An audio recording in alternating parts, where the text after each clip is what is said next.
That's kind of my obsession, is to keeping the place clean. We have approximately a kilometer or so of beaches spread out. We have one main beach and a couple smaller beaches. So we have a crew that goes out every day, 365 days a year, that makes sure the beaches are clean and tidy and people can use them. And that's both for the public and for our members. All beaches in St. Lucia are public, so anybody can access them. So we're doing it for the community as well as for our members.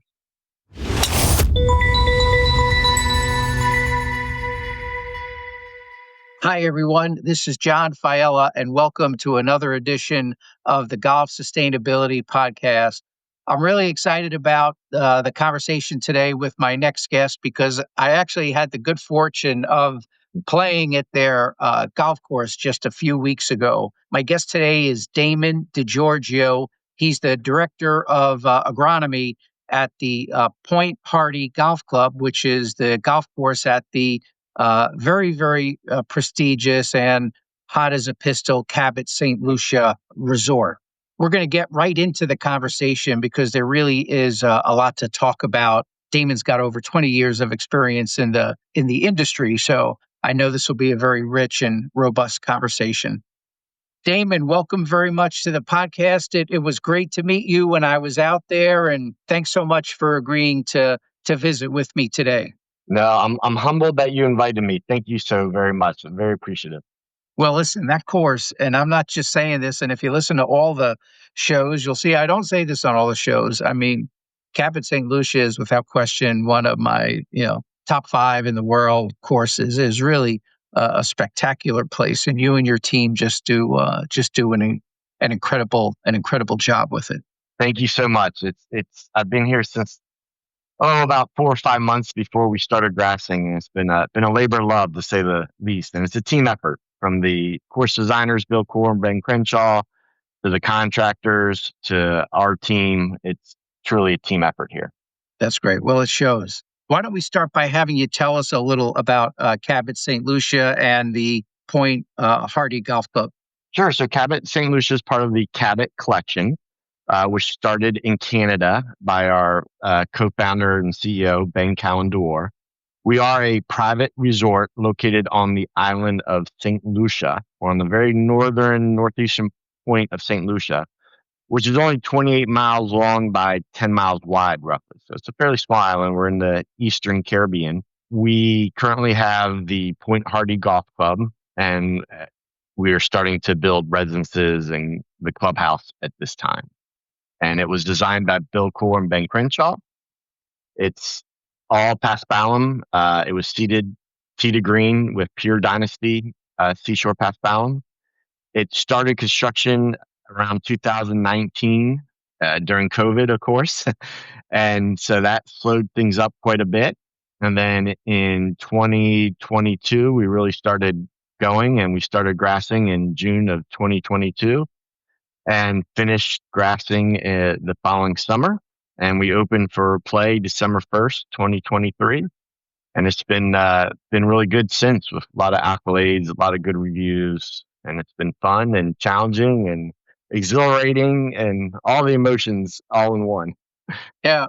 Well, the property, I mean, the land that you're on there is really just spectacular. There's nothing like it. That one stretch of holes, 15, 16, 17, are awe-inspiring hole after awe-inspiring hole after awe-inspiring hole. From the second shot on 14 in are some really great finishing holes. Maybe possibly some of the best in golf. Yeah.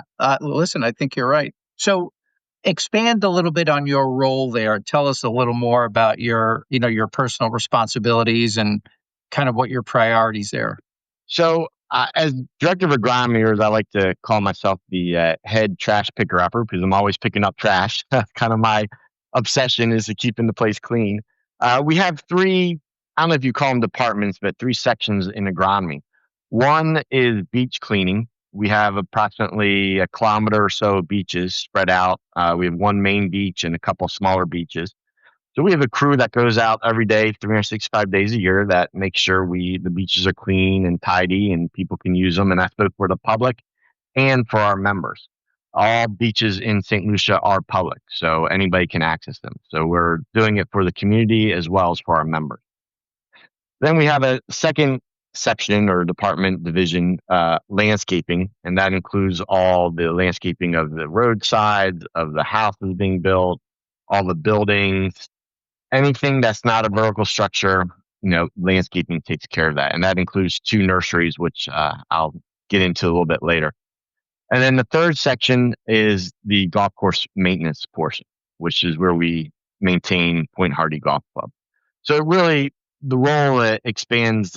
It's quite broad, and I look at it as I am there to support the people who run the beach cleaning, the staff members who run the landscaping, the staff member who runs golf course maintenance. My two main people are Dalton Robotham, who runs the golf course maintenance program for us, and Tyron Desiree, who runs our landscaping and beach cleaning. And I'm here to support them, mentor them, help them in whatever way I can to make sure that they're successful. And because they're successful and their teams are successful, then we're all going to be just fine. That's cool. From a culture standpoint, I have to tell you, your focus on the success of your team is a character trait of very, very successful leaders that I've observed over the years and, had the pleasure of meeting and talking to. So good on you for having that focus about your role. Oh, thank you. Very kind of you. Yeah. So I know that, sustainability is important to the Cabot collection. And I know your founder, Ben Cowandour, has a real commitment to sustainability, which we'll get into in a little more later. But on an individual property level, what does golf sustainability mean at Cabot St. Lucia? Yeah, sustainability is a great term, and listening to the other podcasts, I know people have different definitions and versions of it. And sometimes sustainability is out of necessity, believe it or not. I'll give you an example, being wise in our water choices. We have reverse osmosis plants. So we actually suck the water in from the ocean and then pump it to 2 reverse osmosis plants where the salt is removed and then pump to our irrigation pond. And so out of necessity, because it's a very expensive, time consuming process, out of necessity, we have to be very sustainable in the way we use our water and irrigate. And that includes, part of the design that Bill Core and Ben Crenshaw and their design associates, Keith Rebb and Trevor Dormer, wanted was to, have that natural look on the edges, where, we're not irrigating way into the natives. And so that's part of the necessity of this project and part of the sustainability here. It is the right thing to do. As you said, being sustainable is truly the right thing to do. It's what Cabot wants to do. Is what we all want to do in our hearts and in our minds. And so that's the most important thing. And then on top of that, it's a bit of necessity, and it's a bit of, trying to work it out overall. That everything we do needs to be sustainable, just for the business operations and for the community that we're a part of. Yeah, interesting. You've mentioned 2 things that I've never heard another director of agronomy address before, and that is having to maintain the beaches and this whole double osmosis process that you have with water acquisition and use. So maybe you could expand a little on the unique issues that you face, being on a Caribbean island from management and maintenance perspective on the golf course. Yeah, one of the main things that we deal with is just supply overall. So I'm originally from Maryland, the Baltimore, Washington area, and I've worked in the United States before. I've been in the Caribbean for 14 years, 10 years in the Dominican Republic, 1 year in Puerto Rico, and just over 3 here. But compared to working in somewhere, we'll just use Maryland example because that's where I'm from originally. If I want fertilizer or a specific chemical or a product, I can generally get it worst case scenario the next day. Call up the salesman. Hey, we have a pest infestation, something like that. So it's immediate. Here, the process for us to get anything is it has to arrive to our freight forwarder in Miami by Tuesday at 12 p.m. And all the paperwork needed also has to be there at that time. That can include safety data sheets. It can the invoice, anything that's required by customs and immigration all that paperwork that we don't think about when in the United States also has to be there. Then on Thursday, the ship leaves and it arrives in the St. Lucia on the following Tuesday, generally. Then it's what they call destuffed, removed from the container, goes into customs here in St. Lucia. They check it, and then it's released to us. That could be another 3 to 5 days. So you're basically looking at 2 weeks from the time it arrives at our freight forwarder in Miami to actually being on site.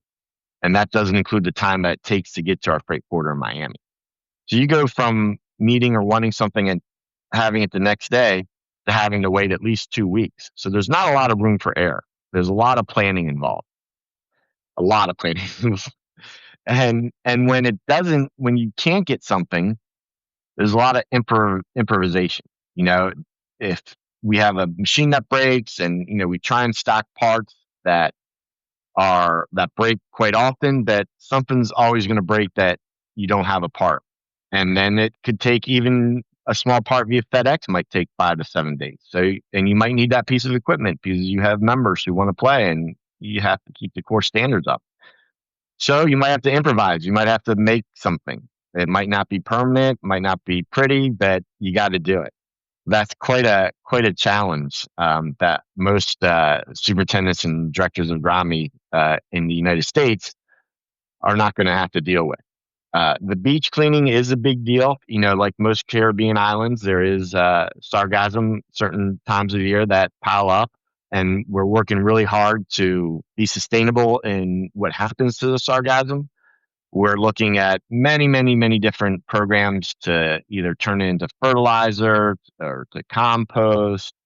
It's quite a dilemma, and it's quite interesting to see what everybody's doing with this sargassum that really only hits at certain times of the year. And it's a great project that we're endeavoring in to be sustainable and not just dump it, but to actually make use of it somehow, some way. Yeah. Well, it sounds like that'll keep you on your toes, man. Yeah. Try and keep it clean and composted, and then planning ahead for everything that's going on. It does keep you on your toes. Every day is a challenge. Interesting. Referencing the sargassum that you brought up, that kind of leads into the next thing I wanted to talk about, and maybe we could talk about some specific sustainability projects or initiatives that you've engaged in, and maybe start with that project related to what you're doing with that sargassum that washes ashore. Yeah, we'll start. We have quite a few projects, but we'll start with sargassum. We're working with all types of different companies. We even had a group from Japan in maybe a month or two ago, working with a company out of Canada. Some of us, I didn't get a chance to go, but our landscape manager was in Martinique yesterday looking at different ideas for sargassum. We met with fertilizer companies. There's a lot of different things we're trying to do to make use of this sargassum. And again, it's not all the time that when it does come, you want to do something with it. You don't want to just dump it. Right. And it's very, very big part of being sustainable. I'll start from the beginning. Something that we did our contractor who built the course did in the very beginning was, if you remember the native areas outside the Paspalum when you played here, how beautiful they are. Absolutely. So a lot of those areas were where the golf holes are, excuse me. And so during construction, they would take mini excavators and actually dig out those native plants and plant them on the sides of the holes just outside the Paspalum area. So, I mean, how sustainable is that when you're taking the same plant material that's on site before construction, and as you're clearing, you're taking that material and you're planting it on the hole, on the sides of the hole. And it looks fabulous. I mean, it takes a little while to grow in, but once it does, oh my goodness, does it really came out good, in my opinion. The other thing that we do that Tyron does on the landscaping side, we have 2 nurseries. So we're a small island and we don't have big plant nurseries on island. And the quality is not what we expect at a private resort of our level. So what we do is when we clear lots for housing or buildings, Tyron will take those plants that are good and he'll take them to a plant production nursery that we have on site. So where in America or in Florida, I'm sure you go down the street, you want a plant, you want a nursery. I'm sure there's dozens you can choose from. I'm assuming. I know in Maryland there is. You just call up and say, "Hey, I want this. Bring it over." So what he's doing is he's actually taking these plants and he's repropagating them and making more of them. And so when that person's house is built or the clubhouse is built, we're actually taking the same plants from the site and just replanting them, but there's more of them because Tyron has propagated them. If that's not sustainable, I don't know what is. And so that means that the plants that we're using are going to work in our environmental conditions, in our soils, on our site, and it's just a great thing that Tyron's doing to make sure we're successful at that. So it's not only to save money, but it's to make sure that we have the best plants that are going to work on site and to make sure we're being sustainable. Tyron also has a second nursery farm. It's all organic, where he actually grows food for our beverage operation, which is amazing as well. So when our guests are eating or they have drinks, and they say, "Well, this basil, for example, or thyme, this came from our own garden." Eventually, I'd like to add bees, honeybees, and chickens for eggs. That's some upcoming projects that we'd like to do. So those are some of the sustainable projects that we have going on. And again, a little bit is out of necessity, a little bit isn't. Some of the things specifically on the golf course that we use is organic fertilizers as a base of our fertilization program. We're constantly doing irrigation audits to make sure our irrigation sprinklers are running on time for the correct amount. Nozzles are clean, heads are turning, because we want to save as much water as we can, just because it's the right thing to do, and economically and for the business, it's the right thing to do is to save on the water as well. And the other thing, one of our assistant superintendents, Brian Mabuza, he actually uses salt to control weeds in our turf grass. So as you may or may not know, seashore paspalum is salt tolerant. It's not salt resistant, but it can sustain a certain amount of salt. So what Brian does is he actually figures out the correlation of how much salt versus how much water, and he actually sprays weeds with this salt. Not herbicides, not chemicals, but salt to actually control some of the weeds that we have in our turfgrass area, which is fabulous. Not just economically, but in terms of the environment. Another project that Brian is working on is in the United States, and I know you've had at least one professor on in one of your podcasts. There's a lot of research going on insect damage, weeds, fertility, etc. Well, we don't have that here in the Caribbean. So where you might have again, we'll use Maryland as an example. There might be one life cycle of an insect that you have to control in Maryland. Here, we might have 2 or 3 life cycles, because our climate is, basically mid to upper 80s and sunny all year. Although we do have a wet and dry season. So Brian's working on trying to doing our own research to try and determine when is the best time to control these insects and weeds, because we don't have that research that you do in the United States from land grant universities. So we're working with a professor from North Carolina State University and from Pennsylvania State University, Drs. Rick Brandenburg and Dr. Mike Bedanza. They try and figure out what environmental conditions here at Point Hardy in the Caribbean will precipitate us needing to apply an insecticide or when a weed is going to emerge.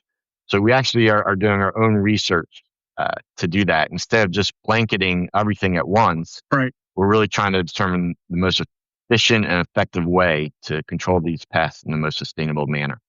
Yeah, well, that's really smart to partner with those A-tier universities to try to find, and I think the work that'll come out of that contributes to the overall industry. So yeah, absolutely, for sure. Yeah. Damon, that was quite a list. And what I like about I think essentially all of them, they all do what I try to reinforce about sustainability, and that is you can be focused on the environment and reduce costs and improve profitability at the same time. There are so many golf course owners and operators that I talk to that when I say, "Hey, tell me about your point of view on sustainability," and they immediately say, well, environmental sustainability is secondary. The first thing we need to focus on is financial sustainability. And I'm like, hey, they are one and the same. And when you reach that point of enlightenment, if you will, that being green can make more green, you really lean in to the concept. And it's clear that many of the things that you're doing they're good for the environment and they're good for your bottom line. So you get it, and it's a great example for others to follow. Thank you very much. So you've given props to your team, which I think is fantastic, and particularly because I like to say sustainability is a team sport, and you've got your team members there at the club, but then you've also got industry partners and industry suppliers. Tell us about some of the supplier and association partnerships that you have at Cabot St. Lucia to help advance sustainability. So something very exciting happened last June. I'm going to look at my paper if you don't mind, so I get it right. Yeah, go right ahead. Cabot collection overall, which includes golf courses in Canada, Florida, Scotland, France, and in Norway. We all partnered with Audubon International so that we're all signed up for the Platinum Signature Sanctuary Certification Program. And that doesn't just include the golf courses, that includes the buildings, the lodgings, the entire resort facility. So we're all signed up for that. We're all, marching towards the same goal of being certified in that program. And I believe, we're the first multi-course organization to really partner specifically in this Platinum Sanctuary Certification Program. So that's very exciting. Our suppliers, I was just with our partners with Toro. They're coming up with they're working with Turf Rad, which is something that you put on. I don't know the exact details, but I've seen it and we were talking about it, and something that really, really interests me because it really helps with water conservation is these sensors that will go on the back of mowers and read the moisture levels on your fairway. And then what Toro is doing is they're trying to collaborate that with their central irrigation system so that it automatically adjusts each sprinkler head to the soil conditions that these meters are reading as you're mowing fairway. I mean, how cool is that? Talk about a way to save water and to, be more pinpoint accurate. I mean, when I heard that in the past week or two and I met with our Toro partners from Hector Turf last week, I was like, wow, this is something, I think in the future we really want to look at. Besides that, we do have some in-ground sensors that measure moisture and salt. We're constantly using our probes, handheld probes to check moisture and greens, just to make sure we get the right amount of water as we need it. And we also do soil testing to make sure that we're putting out the right fertility. We're not putting out too much fertility, to be honest with you. We don't want to put out too much. You want to put out just enough. So I think soil testing is sometimes not valued as it should because it's very important to know what you have in the soil. So yeah, quite a few partnerships.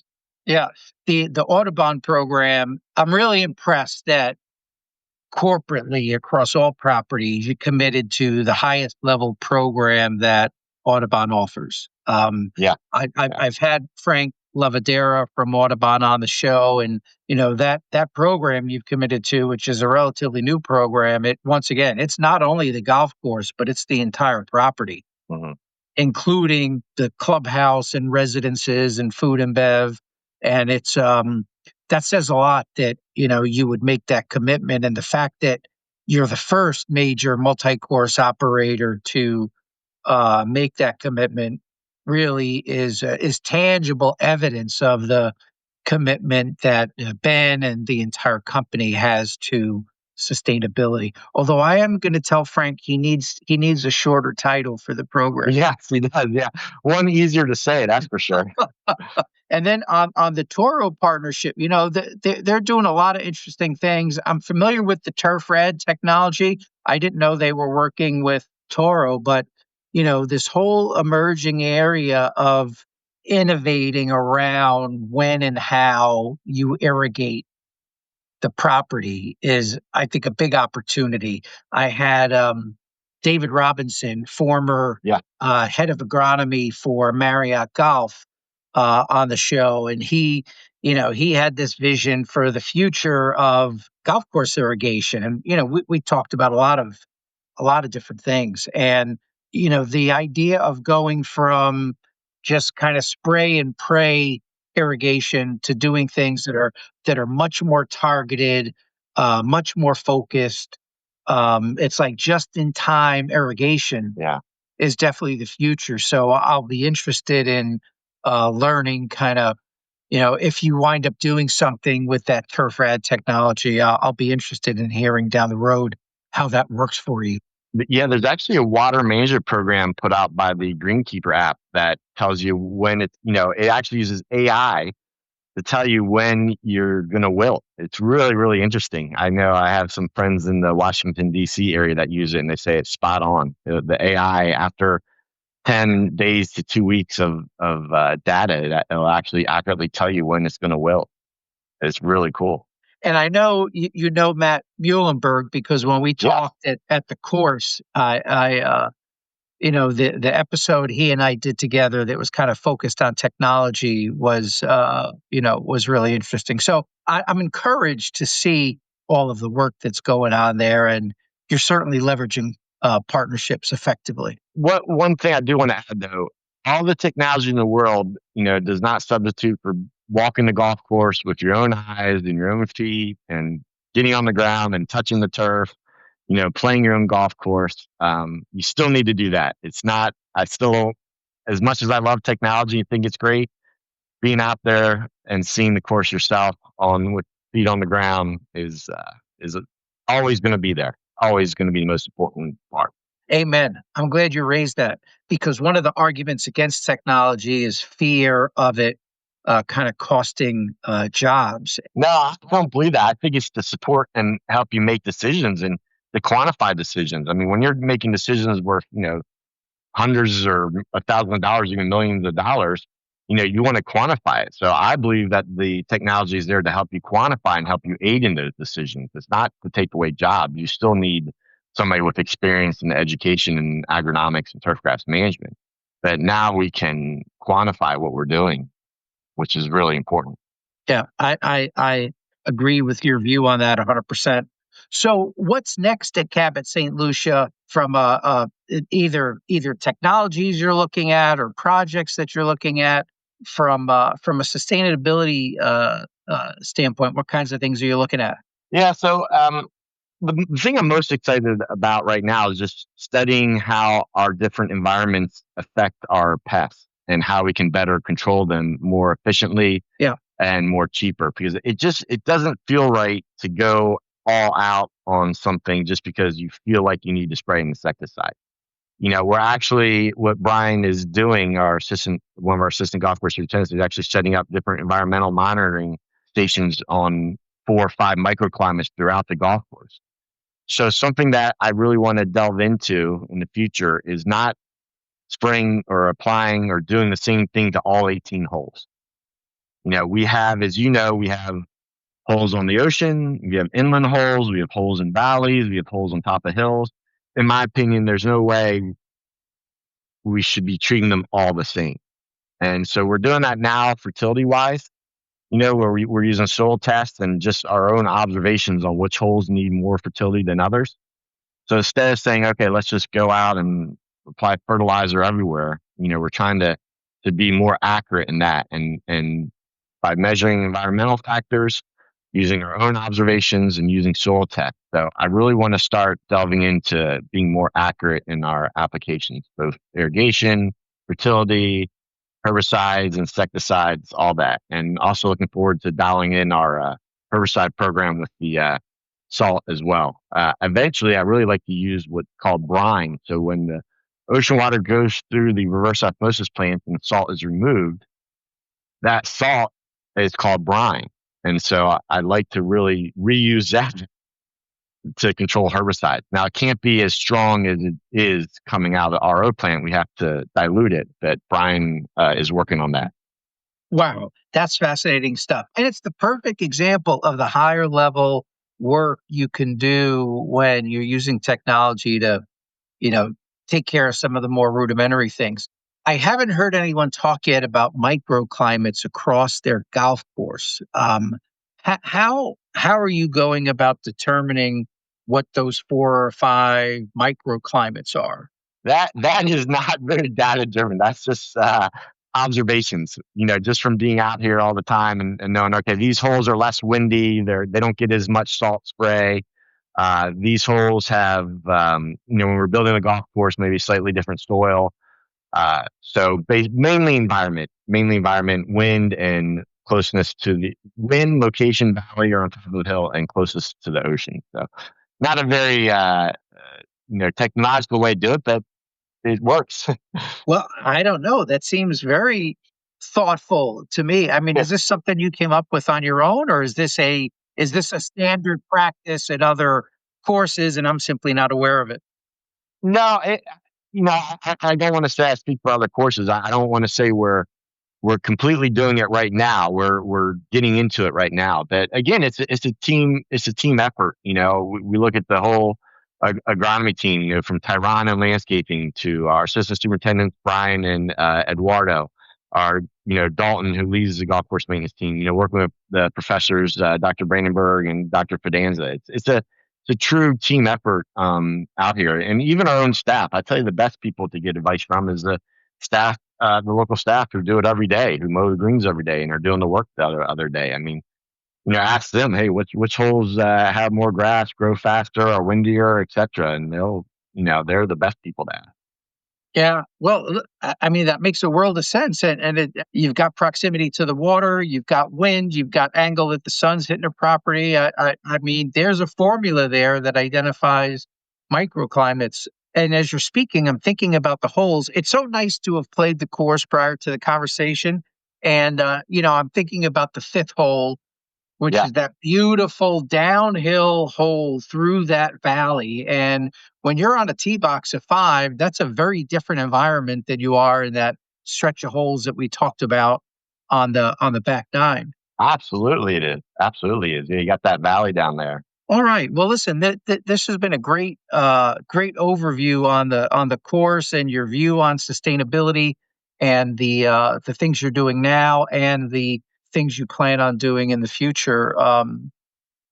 What I'd like to do next is really kind of get to know you better, and I like to focus the kind of last questions in the conversation in a way that will give people a better sense for who my guest is.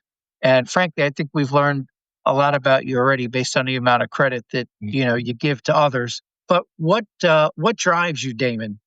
My drives me is service to others, is helping others. I think that's something that I used to be a golf course superintendent in the Philadelphia area, northern Delaware.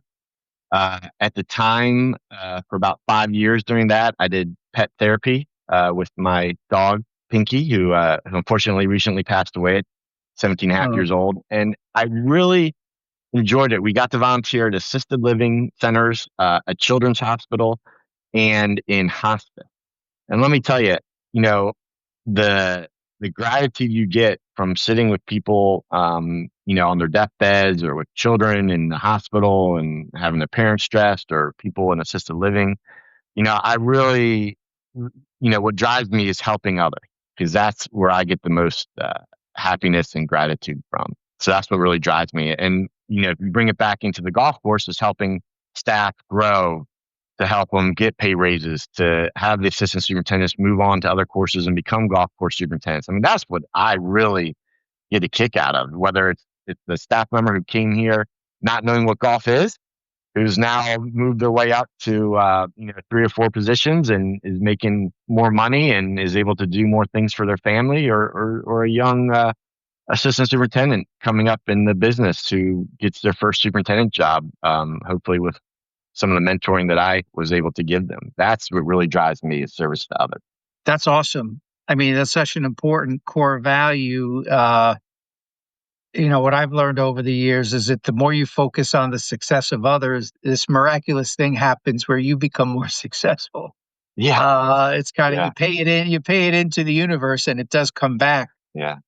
I will tell you, in a prior life, I was very, very fortunate, and this goes back over 30 years ago. I was a publisher on a trade magazine, and I had the opportunity to get to know Sam Walton, the Oh, founder wow. of Walmart stores. And one of his big core values was servant leadership, and Mhm. he was all about being focused on the success of others, and we know what that did for him. So Yeah. Yes. Yeah. Pretty successful person right there. really great to hear that. So thanks for sharing that. And sorry to hear about the loss of your dog. After 17 years, that's about as personal a loss as one can have. So Very tough. Very tough. yeah. So we talk about drive. Let's talk about inspiration. Who's inspired you over the years, Damon? Definitely say my father, who unfortunately passed away just about 2 weeks after my dog did Oh no. this winter. But he really inspired me just in the way, being humble, servant leadership. I just at his funeral in late January, his he worked for the Social Security Administration, and so many of his staff members came to the funeral, and I remember one of them saying, "Your dad was my only boss that I would come back to the funeral for." So it really inspires me to see my observing my dad growing up and how he dealt with others, not just at work but in his personal life, and not necessarily being the most outspoken person, but generally being the most respected person. I've also had some really, really wonderful mentors in the industry. George Thompson at the Country Club of North Carolina in Pinehurst, and David Stone at the Honors Course in Ottawa, Tennessee, are some great mentors. But really, almost everybody I've worked for, whether it's Thomas Bastis at the Cow Club, Kevin Pryzeski in California at Stone Tree. There's really just too many people to mention, that everybody I've worked for has really led me and inspired me in some way to get to where I am at right now. That's great. Well, you've been very fortunate to have some great role models. Absolutely, absolutely. What's the greatest challenge that you've had to face? I, Believe it or not, as beautiful as this site is, and you've seen it, doing construction and growing was the biggest challenge. And I'll tell you why. Because when we were building this course, there's a dry season and a wet season in St. Lucia, or basically the Caribbean. You don't get summer, fall, spring, none of that. It's either wet or dry. And of course, we were grafting during the wet season. So I remember we started grafting beginning in June. Everybody's happy. What a great, after COVID, we got water, so great. And then we had a 5-inch rain. Just everything was gone. So you go back, build it again, regraft it again. 3 weeks later, a 4-inch rain. All goes, you know. And it was just, the first 6 months of grassing was a record breaking amount of rainfall for St. Lucia, because, of course it's going to happen when you're grassing a golf course. The biggest challenge was just, every time it would rain, just going back out there and doing this, literally grassing golf holes 3, 4, 5 times. And, mentally it's tough, but you got to show up and you got to be strong for the staff who are doing the work. And, I think, believe it or not, as Bill Core will tell you, it with force five became better because we did things 3, 4, 5 times because of the rain. So we got to make adjustments. But, it was really a challenge mentally, just redoing the same thing over and over again. But we did it, and as a team, and I think the product is pretty good.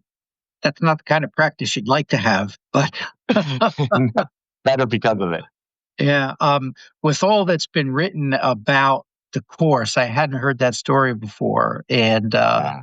that's certainly testimony to your perseverance. Yeah. Everybody's perseverance, not just me, everybody, the staff, everybody. Yeah. So at the end of the day, what would you like to kind of leave behind for future generations when you think about your legacy, what would you like that to be, Damon? Yeah, I'm going to read you a quote that I really love. It's by Maya Angelou. I think most of us have heard of her. Sure. And it's a well known quote. I'm just going to read it to you. And it says, I've learned that people will forget what you said, people will forget what you did, that people will never forget how you made them feel. So my legacy is that people remember how they felt when they were with me, that they were my center of attention, that I cared for them, and that I wanted them to be better and their families better. So if I can do that, that's what I would like to leave. That's beautiful. Well, thank you for sharing that. I frankly find that inspiring, and I'm a big believer of the principles in the book of the 7 habits of highly effective people, and kind of one of the first one is begin with the end in mind, and that's a great thought. People will remember most how you made them feel. Yeah. Well, I'm feeling good on this conversation. I want you to know Thank you. Thank you. I appreciate it. this has really been great, Damon. Can't thank you enough for your time, your openness in kind of sharing your experience and kind of some of your personal views on life and on the industry. So thank you. Thanks very much for being with me here today. I'm humbled and appreciative you asked me. Thank you. And to our listeners, thanks very much for enjoying us on this exceptional episode of the Golf Sustainability Podcast. I've really enjoyed the time here with Damon. I hope you've enjoyed it too. And if you want to listen to other conversations with industry leaders and innovators, please subscribe to the podcast, tell your colleagues and industry friends about it, and keep on listening. So thanks very much for your attention today and being with us, and have a great day.